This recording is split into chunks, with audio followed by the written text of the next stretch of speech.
Okay, guys, I'm here for another retro review. And since we're revisiting our good friends at the WWF slash WWE, I'm looking at an interesting pay-per-view.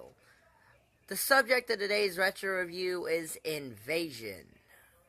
The first pay-per-view of the Invasion angle. One of the biggest storyline failures in the WWE. Took place on July the 22nd, 2001, from the Gunn Arena in Cleveland, Ohio, which I believe is now the Quicken Loans Arena. There's a 10-match card, so the maximum number of stars is 50. Our opening match is Edge and Christian versus Lance Storm and Mike Awesome, who are representing WCW, and Edge and Christian are representing the WWE. It's a 2.5-star tag match. It's nothing really special in terms of tag matches, but it's not bad. It's not bad. I think it could have been better. And also, Lance Storm and Mike Awesome don't even get an actual entrance, which is interesting.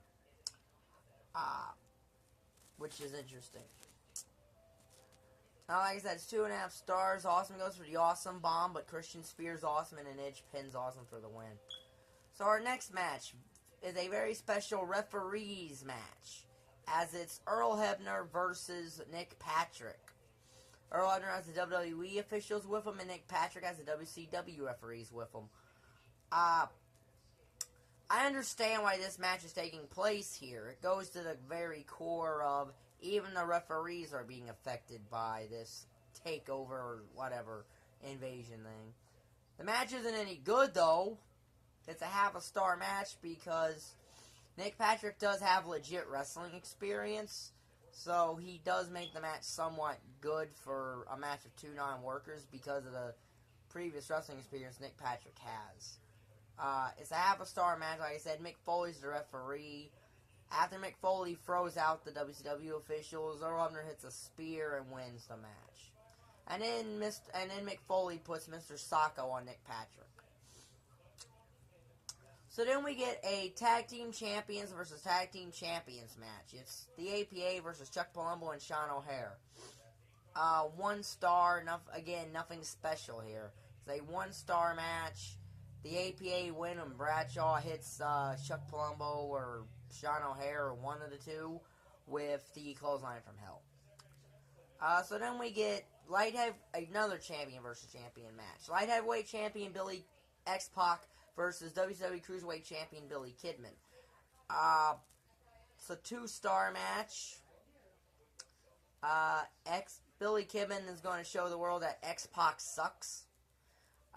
X-Pac goes for the Bronco Buster, but Kidman gets the foot up into the groin area, then hits the shooting star press and gets the win. 2 stars.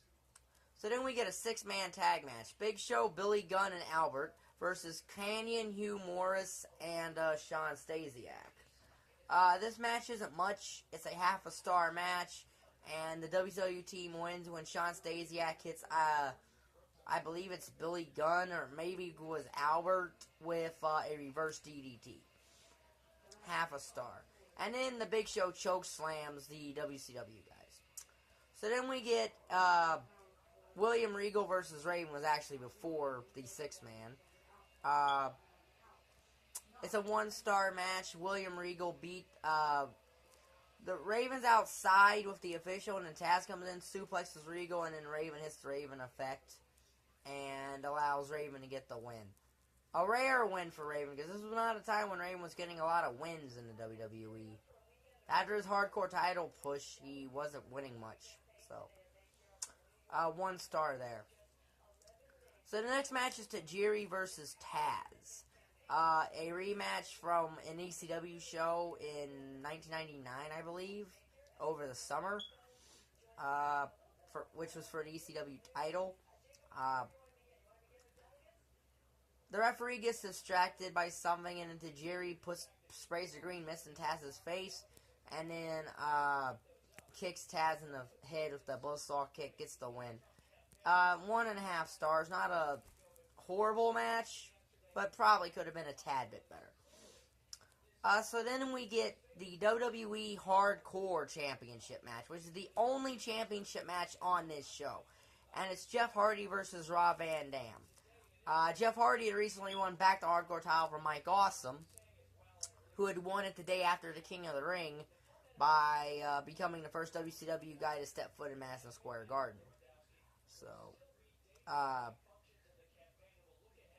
this is a very good match, and it's not even a traditional hardcore match, because there's not that many weapons involved in this match. There's a steel chair, and there's a ladder, more of the two trademarks of the wrestlers. Van Dam wins by putting the hardcore title on Jeff Hardy and hitting a 5-star frog splash. 4 stars. Good match. So then we get a tag team bra and panties matches. It's Trish Stratus and Lita, and they're taking on Torrie Wilson and Stacy Keibler. And Mick Foley is once again the special referee for this match. All 4 women are wearing long pants. I guess that's strategy in a bra and panties match. These matches are always essentially eye candy matches, so don't expect a lot. If Torrie would have been done her handspring elbow, I might have given the match at least 1 star, but she didn't. It's half a star. Trish and Lita win.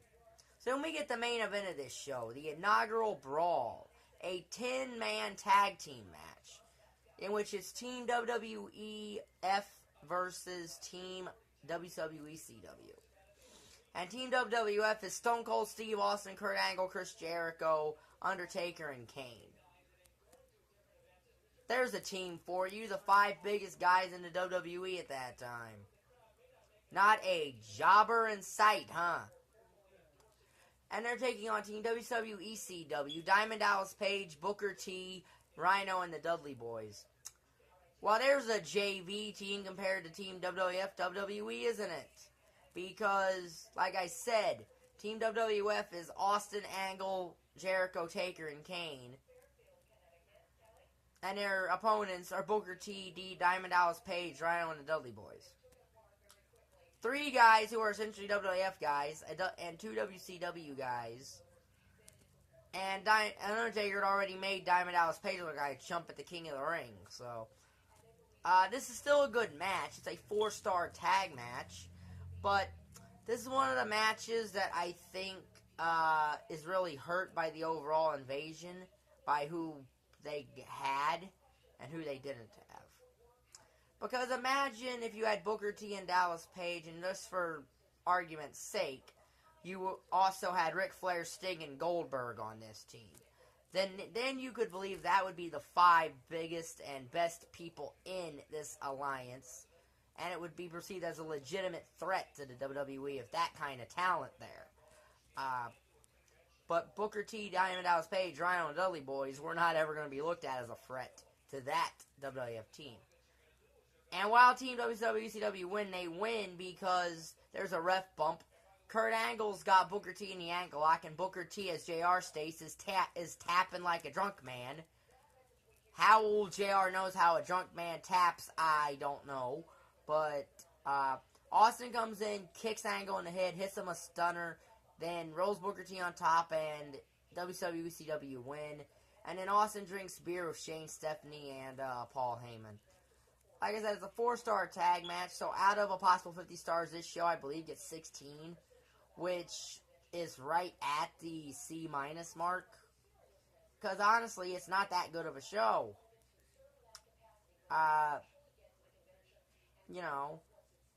Austin, they wanted to do with Austin, I guess, what the equivalent was to Hogan joining the NWO. But, see, the NWO was booked like a legit threat to WCW. The alliance, as the invasion angle would play out, was never booked as a threat to the WWE, so no one ever thought the WWE was ever in any peril, despite what the WWE may have said.